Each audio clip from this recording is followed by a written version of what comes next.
YCP హయాంలో group 1 పరీక్ష ద్వారా ఉద్యోగాలు పొందిన వారిని ఆ ప్రాధాన్య పోస్టులకు తక్షణమే బదిలీ చేయాలనే ఆదేశాల అమల్లో జాప్యంపై హైకోర్టు తీవ్ర ఆగ్రహం వ్యక్తం చేసింది. తక్షణం అనే పదానికి అర్థం తెలియదా అని కోర్టు విచారణకు హాజరైన సీఎస్ను నిలదీసింది. ప్రభుత్వ ప్రధాన కార్యదర్శిని 4 రోజులు జైల్లో ఉంచితే మిగతా అధికారులంతా దారిలోకి వస్తారని ఘాటుగా వ్యాఖ్యానించింది. వైసీపీ హయాంలో గ్రూప్ 1 పరీక్ష మూల్యాంకనం అవకతవకల కేసులో సిట్ విచారణకు ఈ నెల 11న ఆదేశించిన హైకోర్టు దర్యాప్తును ప్రభావితం చేసే ఆస్కారం ఉన్నందున గ్రూప్ 1లో ఎంపికై ఉద్యోగాలు చేస్తున్న వారందరినీ అప్రాధాన్య పోస్టులకు తక్షణం బదిలీ చేయాలని ఆదేశించింది.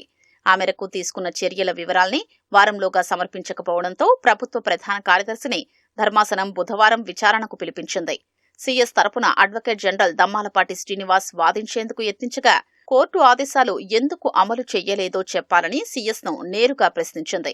కోర్టు ఆదేశాల అమలుపై న్యాయ సలహా కోరినట్లు సీఎస్ వివరించారు.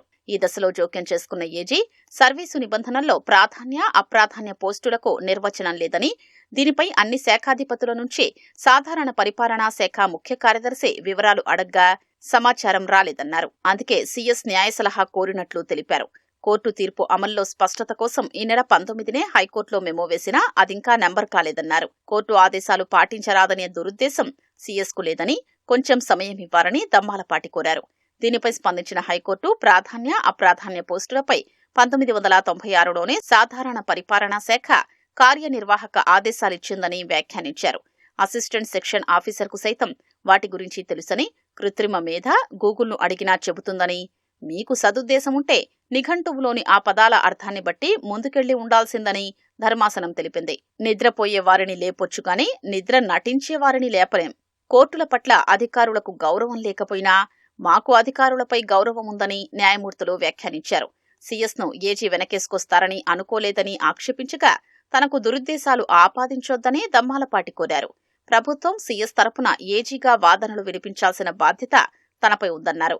రాష్ట్ర వ్యాప్తంగా డిప్యూటీ కలెక్టర్, డీఎస్పీ హోదా పోస్టులు చాలా ఉన్నాయన్న ధర్మాసనం వారిని అక్కడికి మార్చడంలో ఇబ్బందేంటని ప్రశ్నించింది.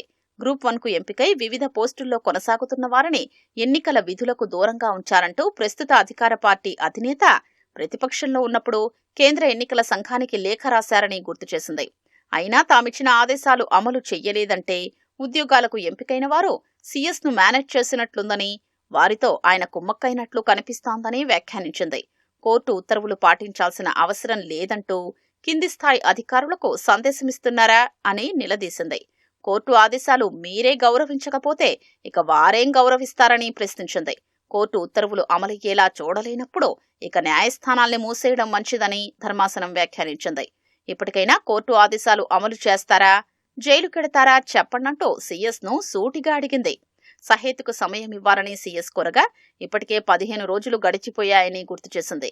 గురువారంలోగా కోర్టు ఆదేశాలు అమలు చేస్తారో లేదో చెప్పాలంటూ విచారణ వాయిదా వేసింది.